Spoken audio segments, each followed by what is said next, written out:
বিতর্কিত ও মেয়াদ উত্তীর্ণ কুষ্টিয়া জেলা বিএনপির আহ্বায়ক কমিটি বাতিলের দাবিতে সংবাদ সম্মেলন।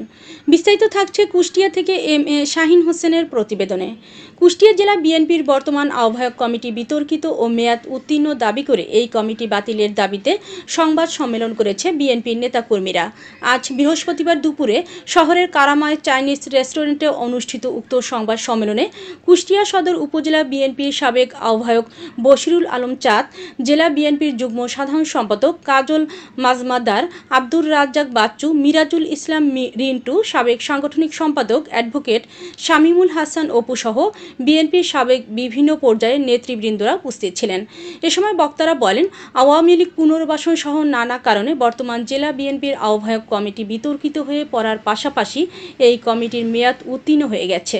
তাই এই কমিটি বাতিল করে বিএনপির ত্যাগী নেতাকর্মীদের নিয়ে নতুন কমিটি দেওয়ার আহ্বান জানান। আমি প্রথমে অবশ্য একটু পরিচয় করাই দিই। আমার না ভাই, তারপরে পরিচয় আমাদের আমলাপাড়ায় আমাদের অনেক কাছে বিরুদ্ধে যে আন্দোলন করছি সেই সুবাদেই আপনারা সবাই আমাদেরকে চেনেন। তত্ত্বাবধায়ক সরকার রয়েছে বর্তমানে।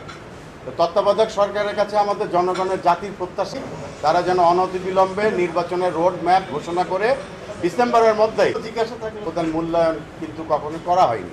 তো যাই হোক, আমি প্রথম বিষয়ে আসছি যে আপনার জেলা বিএনপি একসময় সংগঠিত এবং